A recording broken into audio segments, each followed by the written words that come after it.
Flip from one side to another. Curl up tight and then stretch out. Blankets off, blankets on, one leg out. Pillows, flip sides, no pillows. Tie up hair, get up to pee, back in bed. Take off socks, blankets off. Finally, the sunrise. My short story is titled The Beautiful Daisies, and it opens with a clinical psychiatrist named Cassie walking into one of her patients' rooms. The patient's name is Amelia, and she's one of Cassie's more serious patients. They've been working together for a really long time, and you can tell that Cassie really cares about Amelia. Cassie's carrying a vase full of white daisies, just like she is on every Monday. She brings them at the start of each week with the hopes to help keep Amelia's spirits high. Each week, Amelia's reaction is the same. She raves about how beautiful these daisies are and how her mother's just going to love these daisies when she comes to visit. My story takes place on Amelia's 26th birthday, and each year her birthday comes along with a very strong memory. She often says throughout the story that it was the best day of her life, and it's her 6th birthday in particular. That was the best day. Amelia begins to recite the story to Cassie, who has heard it many, many times. So I'm just going to summarize the beginning of Amelia's story for you guys. Her dad woke up that morning and he had a day full of activities planned for her. Anything that a little girl would love to do, they did it that day. Anything Amelia wanted, her dad gave it to her. But it turns out that Amelia's dad had planned out this spectacular day so that at the end of it he could break some pretty hard news to his daughter. She was around that age where she was asking all kinds of questions. She was starting to realize that she was a little different from the girls who she went to school with. So her dad wanted to sit her down at the end of the day to explain to her that her mom passed away a long time ago. And her dad wasn't quite sure how he was going to do this, so his best way of doing so was to spoil her all day so that she would at least have one more day of happiness before she realized what happened to her mom. So now I'm going to read you guys the part of my story where the dad just sat Amelia down, and now he's gonna try and explain this to her. Right before bed, my dad sat me down and said that he wanted to have a serious talk with me. I don't understand why he made such a big deal about it.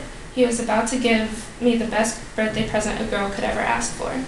Cass, I couldn't tell you a word that my dad was saying to me because at that exact moment, I heard the click of the front door. I turned around to see who had come. Dad and I rarely had visitors. Just then, my mother waltzed around the corner. "Mom!" I remember screaming, leaping off the couch and running towards her. I jumped into her outstretched arms. For the first time, I felt my mother's warm chest pressed against my face. Her long dark hair tickled my shoulders as she leaned down to kiss my cheek. She was so beautiful, glowing even. And ever since that day, she has not left my side. But here comes the sad part. You see, apparently Mom and Dad didn't get along at all. Because the moment that Mom set foot in our house, Dad disappeared. I have not seen him since the instant when we were sitting on the couch together. Okay, so this part of my story is showing that Amelia is mentally incapable of accepting the fact that her mother died during childbirth. At the exact moment in time when her dad is telling her that her mother is dead, the mother enters as a figment of Amelia's imagination. The figure of the mom in her mind actually takes place of her dad. So if the dad makes her dinner, she sees her mom making her dinner. If the dad reads her a bedtime story, she sees her mom reading her a bedtime story. The mom is completely taken over her psyche, and her dad ceases to exist in her mind. So readers later find out that her dad ends up killing himself about 10 years later after her 6th birthday. He left a suicide note, and Cassie, the therapist, decides that she needs to read Amelia the suicide note with the hopes that she'll positively respond to the physical evidence of her parents' death. The excerpt that I opened this presentation with describes Cassie's sleepless night the night before that she was going to read the suicide note to Amelia. She was really anxious about reading the note because it's the first time that someone would actually be telling her that her mom died during childbirth, so she feared that Amelia might feel like she killed her. So she was really nervous about that. The next morning, Cassie goes to visit Amelia, and she brings the suicide note with her. She ends up reading it, and the whole time she's shaking. She's really nervous about how Amelia's going to react to this.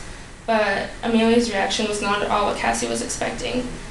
So the end of my story goes like this. When Cassie was finished reading the letter, her hands stopped trembling as she looked up to meet Amelia's eyes.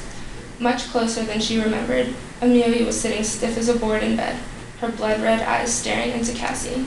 The note dropped and floated to the overly cleansed pale pink floor. "I killed her," Amelia said matter-of-factly. "I know I did. I killed her, and she killed me. But we are such good friends now.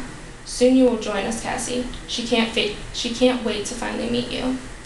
"What are you talking about, Amelia? Your mother passed before you had even taken your first breath. I understand that this is hard for you to accept, but that's what I'm here for. I will get you through this. I will get you better. Join us, Cassie. Mama wants to meet you. Join us. Mama wants to see the daisies. Join us. Bring the beautiful daisies. Join us. Join us." So my entire story takes place basically in one room of the mental institution. There is a small segment when Cassie goes home to her apartment, but other than that, it's all in the one room. Also, Cassie is the only visitor that Amelia ever has, according to Cassie at least, because she doesn't think that the ghosts actually come and visit Amelia. So those two elements really stress the American Gothic ideas of claustrophobia and the isolation. I also tried to incorporate a slight twist on the attraction or repulsion that we talked about in class, because even though there's no sexual interest or love interest, I kind of tried to make Cassie have the two different ways of looking towards Amelia's case. There's a point in time where the staff that's under Cassie is really frustrated with Amelia that they've been working with her for so long and she hasn't made any progress, and they're just ready to give up on her. But Cassie makes it very clear that she believes in Amelia and she knows that she is capable of this progress.